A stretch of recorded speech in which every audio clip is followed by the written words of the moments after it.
Cantonment నియోజకవర్గంలో భవన నిర్మాణాలకి అనుమతులు రావాలంటే కాలం గడుస్తుంది.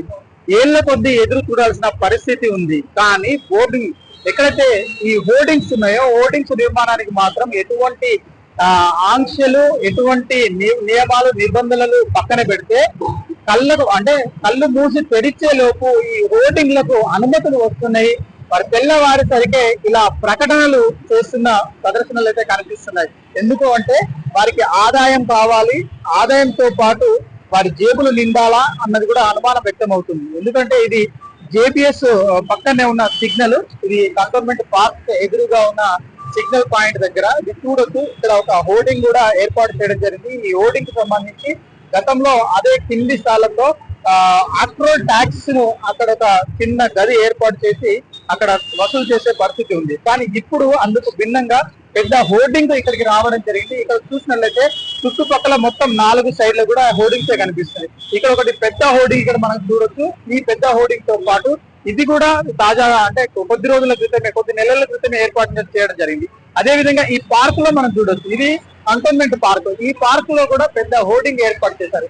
ఇది కూడా త్వరగానే వారికి అనుమతులు ఇచ్చారు. అంతేకాకుండా ఈ అనుమతులతో పాటు వారికి కావాల్సిన ఆదాయాన్ని కూడా పెంచుకునే ఆదాయ పరిస్థితి కనిపిస్తుంది. ఇక ఎదురుగా చూసినట్లయితే అక్కడ కూడా అది ఒక హాస్పిటల్ కి సంబంధించి శ్రీకార్ ఉపకార్ హాస్పిటల్ కి సంబంధించి ఒక హోర్డింగ్ ఉంది. అక్కడ రోడ్డు మీద మరొక హోర్డింగ్ అయితే మనం చూడవచ్చు. ఎందుకంటే ఇది ప్రకటనల ద్వారా ఇక ఎప్పుడు రద్దీగా ఉంటారు. అంటే హైదరాబాద్ నుండి కావచ్చు, బయటికి వెళ్లేవారు, ఇతర జిల్లాల ప్రాంతాల నుండి జేబీఎస్ కు వచ్చే వారందరూ కూడా ఇక్కడ ఈ హోర్డింగ్ చూస్తుంటారు. దీని ద్వారా వారికి కావాల్సిన ప్రకటనలు ఇక్కడ చేసినట్టయితే ఖచ్చితంగా వారికి ప్రజలు చూసేందుకు అవకాశం ఉంటుంది అని చెప్పేసి ఇక్కడ భావించడం జరిగింది. అంటే కంటోన్మెంట్ అధికారులు తమ ఆదాయాన్ని నింపుకోవడం కోసం లేదంటే ఆదాయ సంపాదన వైపు వారు ఎదురు చూసినట్లు కనిపిస్తుంది. ఇప్పటికే బోర్డులో ఆదాయం లేదు అని చెప్పి, జీతాలు ఇచ్చే పరిస్థితి లేదు అని చెప్పేసి చెప్తున్న కంటోన్మెంట్ బోర్డు అధికారులు హోర్డింగ్స్ పై మాత్రం ప్రత్యేక శ్రద్ధ తీసుకుని ఈ హోర్డింగ్స్ లకు అనుమతులు ఇస్తున్నట్లుగా తెలుస్తుంది. నిజానికి ఈ హోర్డింగ్ కొద్ది రోజుల క్రితమే, సుమారు అంటే వారం రోజుల క్రితమే ఈ హోర్డింగ్ ను ఏర్పాటు చేయడం జరిగింది.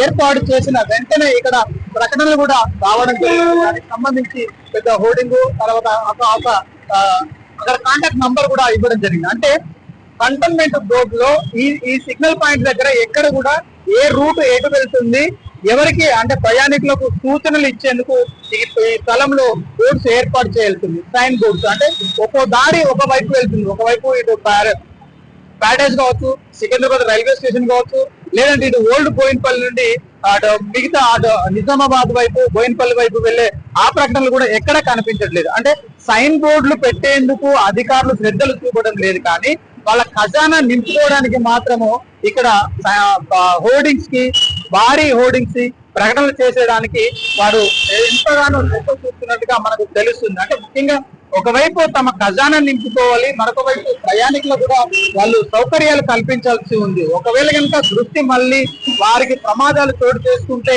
ఈ ప్రమాదాలకు ఈ హోర్డింగ్స్ కూడా ప్రధాన కారణం కావచ్చు అని అనుమానం వ్యక్తం అవుతుంది. ముఖ్యంగా ఈ మధ్య రోడ్డు ప్రమాదాలు పెరుగుతున్న నేపథ్యంలోనే ఈ హోర్డింగ్స్ కి ఎవరు అనుమతి ఇచ్చారు, ఎందుకు ఇచ్చారు, ఏ కారణంగా అనుమతి ఇచ్చారన్నది కూడా ప్రజలు ప్రశ్నిస్తున్నారు. వీటికి సంబంధించి కూడా బోర్డు అధికారులు కావచ్చు, లేదంటే ఈ బోర్డును, ఈ హోర్డింగ్స్ ఏర్పాటు చేసిన వారు ఎవరు అన్నది కూడా తెలిస్తే బాగుంటుంది అని చెప్పేసి ప్రజలు బోర్డు అధికారులను, మిగతా రోడ్ సేఫ్టీకి సంబంధించిన అధికారులు కూడా ప్రశ్నిస్తున్నారు. ఇప్పటికైనా ఈ అధికారులు స్పందించి వీటిపైన పూర్తి వివరాలు అందిస్తే ఖచ్చితంగా మరి ప్రజలు కూడా ఒక న్యాయం చేసిన వారు అవుతారు, ఇటు బోర్డు కూడా ఆదాయం చెందిన వారు అవుతారని చెప్తున్నారు.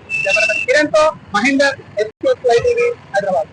Please do subscribe to SKS Fly TV.